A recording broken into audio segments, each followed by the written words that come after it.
Hello students, welcome to Padhaku junction. मैं हूं अस्मा, आपकी इंग्लिश टीचर, और आज हम पढ़ने जा रहे हैं क्लास नंबर 12। ठीक है, तो आज का हमारा बहुत ही ज्यादा इंपॉर्टेंट टॉपिक है जो है पास्ट इंडेफिनिट टेंस, या फिर जिसे हम सिंपल पास्ट टेंस भी कहते हैं। 80% आपकी इंग्लिश अच्छी हो सकती है अगर आप इस टेंस में, पास्ट इंडेफिनिट टेंस में परफेक्ट हो जाए। और सबसे बड़ी बात है कि मेरा अगर आप यकीन माने तो पास्ट इंडेफिनिट टेंस है भी बहुत ज्यादा इजी। मैंने ही आपको कहा था कि सारे टेंसेस में अगर मुश्किल कोई सा टेंस तो वो है प्रेजेंट इंडेफिनिट, जो हमने इससे पहले पढ़ा है, क्योंकि उसमें एस वगैरह, किस में डू लगाए किस में डज लगाए, ये सब चीजें देखनी पड़ती है जिनमें अक्सर बच्चे मिस्टेक्स करते हैं। लेकिन ये वाला जो टेंस है इसमें इतना ज्यादा कंफ्यूजन भी नहीं है, बहुत सिंपल स्ट्रेट है। अगर आपने प्रेजेंट इंडेफिनिट अच्छे से समझा है तब तो ये आपके लिए बहुत ज्यादा इजी होने वाला है। ये बहुत इंपॉर्टेंट है। तो ये इंपॉर्टेंट कैसे है? मैंने इतनी बड़ी बात बोल दी कि अगर आपको ये टेंस आ जाता है तो कहीं ना कहीं आप 80% इंग्लिश आपको आ जाएगी बोलने में या फिर लिखने में। तो वो मैंने किस बेसिस पे बोला है, तो चलिए उसका मैं एक एग्जाम्पल देके आपको बताती हूँ कि मैंने क्यों बोला वो। अब क्या है कि अक्सर हम जो बातें करते हैं, ठीक है, हम कैसी बातें, जैसे सपोज आप हैं, आप मुझे कोई बात बताएं अपने बारे में, जैसे कि आप मुझे कोई अपनी बचपन का किस्सा सुनाने लग जाएं, बचपन की कोई बात, ठीक है, आपने कोई शरारत की हो, आप ऐसी कोई बात मेरे से शेयर करें, तो आप जिस टेंस में वो बात बताएंगे मुझे वो ये होगा, ठीक है, past indefinite tense.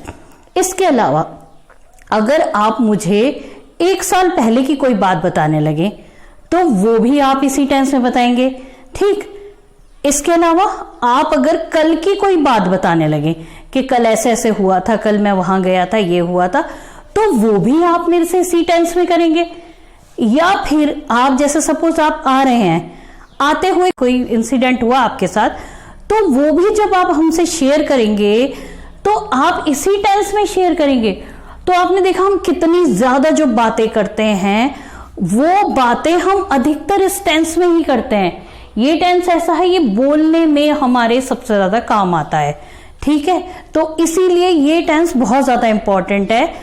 I hope कि आप मेरी बात को सीरियसली लेंगे और बहुत ध्यान से इस टेंस को पढ़ेंगे। इसे सीखने के बाद, जैसे मैंने इससे पहली क्लास नंबर 11 में डिस्कस किया था कि अब तक जो चीजें हमने पढ़ी हैं उनसे हम क्या क्या चीज करने लायक हो जाते हैं, वही ये करने के बाद मैं आपको बताऊंगी, इसे सीखने के बाद, कि अब आप क्या क्या बोल सकते हैं या क्या क्या लिख सकते हैं अगर ये आप अच्छे से करना सीख जाएं तो, ठीक है। तो चलिए इस टेंस को देख लेते हैं, ये कैसे बनाते हैं, क्या होता है, क्या पहचान होती है। तो देखिए जरा, पास्ट इंडेफिनिट टेंस या सिंपल पास्ट टेंस हम कैसे बनाते हैं। सबसे पहले पहचान, बहुत सारे सेंटेंस हो, हिंदी में जो सेंटेंस है, हम कौन से सेंटेंस को करेंगे कि वो पास्ट इंडेफिनिट टेंस है। तो ऐसे सेंटेंस जिनका एंड था, थी, थे, या फिर या, ई, ए, इनकी मात्रा पे अंत होता हो, ई, ए की, या गया, दिया, लिया, ऐसे वाले उसमें, ठीक है। जैसे एग्जाम्पल है, वह कल यहां आया था, ठीक, था पे खत्म हुआ। मैं आज बाजार गई थी या गया था, ठीक है, उस पे खत्म हुआ। बहुत सी जगहों पे हम था भी नहीं बोलते, हम इतना ही छोड़ देते हैं, वह कल यहां आया, मैं आज बाजार गई, ठीक है, ई, तो ये ऐसी वाली साउंड पे खत्म होता है। तो इसके लिए अब इसे बनाने का नियम क्या है। अगर आपने प्रेजेंट इंडेफिनिट टेंस, मुझे यकीन है आपने बहुत अच्छे से पढ़ा है, तो वो प्रेजेंट इंडेफिनिट टेंस का रूल बताइए आप मुझे क्या होता है। तो जो प्रेजेंट इंडेफिनिट टेंस का रूल था ना, सेम टू सेम वही इसका रूल है। देखिए मैंने लिखा है, सब्जेक्ट यही था उसका भी, सेकंड नंबर पे वर्ब यही था उसका भी, फिर ऑब्जेक्ट और फिर रेस्ट यानी कि शेष यही था उसका भी, ठीक है। अब आप कहेंगे कि डिफरेंस क्या है। हिंदी में जैसे डिफरेंस था, उसमें ता है, ती है, ते है, था, यानी वो प्रेजेंट में था। हिंदी में डिफरेंस है, था, ती, थे, या, ई, ए, यानी ये पास्ट में है। तो सेम डिफरेंस दिखाने के लिए यहां पर कितनी सी बात है कि वहां पर वर्ब की फर्स्ट फॉर्म थी, तो यहां पर वर्ब की सेकंड फॉर्म है। बस आपको मैंने फॉर्म्स लर्न करवाई थी, ठीक है, मैंने कहा था अच्छे से लर्न कर लीजिए, और आपको अगर सीखने की अच्छी वाली लगन है तो आप लगातार वर्ब की फॉर्म्स लर्न कर ही रहे होंगे, ये मैं मान के चल रही हूँ, ठीक है। तो एक इंटरेस्टिंग फैक्ट मैं आपको बता दूं कि जैसे वर्ब की फर्स्ट फॉर्म होती है वो बहुत तरह के सेंटेंस में, सेंटेंस स्ट्रक्चर्स में यूज होती है। ऐसे वर्ब की थर्ड फॉर्म है, वो भी कई जगह यूज होती है, कई सारे टेंस कह दीजिए या सेंटेंस स्ट्रक्चर उनमें भी यूज होती है। लेकिन जो ये वर्ब की सेकंड फॉर्म है ना, ये कहीं और यूज नहीं होती, ये सिर्फ और सिर्फ पास्ट इंडेफिनिट टेंस में यूज होती है वर्ब की सेकंड फॉर्म, ठीक है। तो ये है आपका बढ़िया सा रूल। अगर आपने पहले क्लासेस देखी हैं तब तो बहुत अच्छी बात है, नहीं देखी हैं तो देख लीजिए, और अगर नहीं भी देखना चाहते हैं तब भी, और आप सिर्फ आज ऐसे ही आ गए हैं इस चैनल पे और सिर्फ ये क्लास आप देख रहे हैं, तब भी आप यहां से सीख के जाइए इस टेंस को, ये बहुत इंपॉर्टेंट है, ठीक है। अब चलिए हम इसकी हिंदी बनाते हैं। वह कल यहां आया था, सबसे पहले सब्जेक्ट काम के करने वाला, तो इंग्लिश होगी वह। दूसरे नंबर पे वर्ब की सेकंड फॉर्म, वर्ब है यानी काम है, एक्शन है आने का। थर्ड ऑब्जेक्ट इसमें कुछ नहीं है, और ये है जिस जगह आया वो, और फिर ये रेस्ट वाली जगह, ठीक है। तो इस क्रम में बनेगी हमारी इंग्लिश, वह आया था यहां कल। तो अब उसी पे हम इसे बना देते हैं।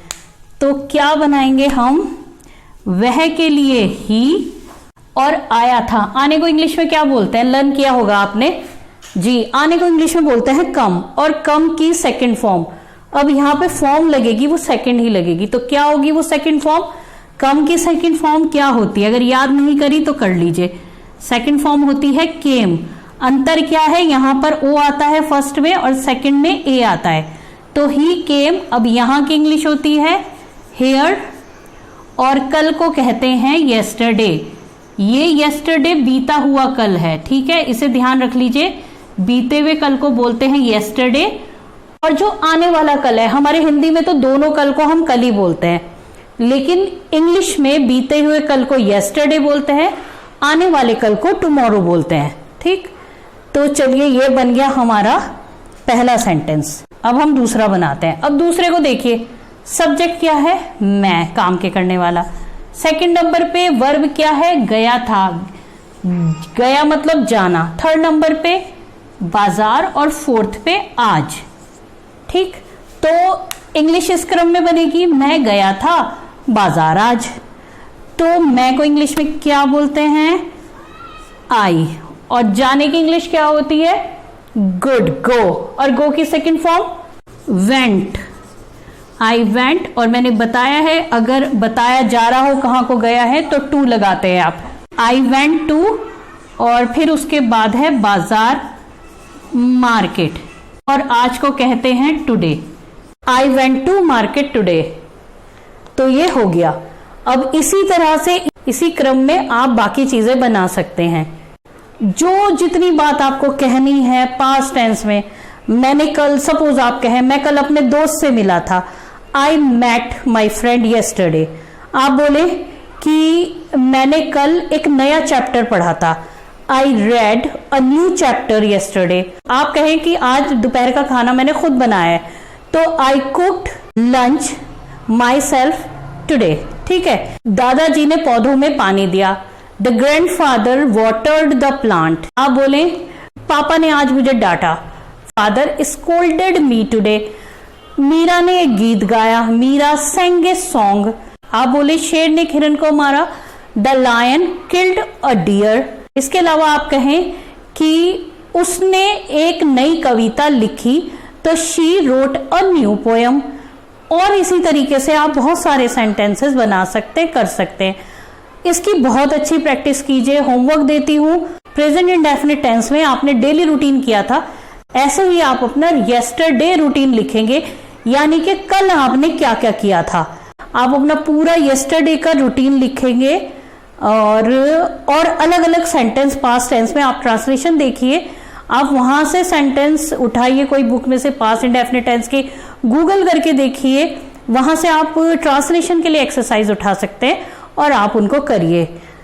आई होप कि क्लास यूजफुल हुई होगी। मिलते हैं हम अगली क्लास में। चैनल को सब्सक्राइब नहीं किया है तो जल्दी से कर लीजिए, और अगर वीडियो पसंद आया है तो एक लाइक दीजिए, कमेंट करिए, अपनी प्रॉब्लम शेयर कीजिए। मैं मिलूंगी नेक्स्ट क्लास में, जिसमें इसी टेंस में हम आगे बढ़ेंगे, इसके नेगेटिव और इंटेरोगेटिव सेंटेंस करेंगे। कोशिश करूंगी एक ही क्लास में उसे निपटा दूं, क्योंकि अब वो बहुत ज्यादा मुश्किल नहीं है। और आप वर्ब की फॉर्म्स ज्यादा लर्न करिए, तभी आप इन सब चीजों को इजीली कर पाएंगे। तो मिलते हैं अगली क्लास में, तब तक के लिए बाय बाय।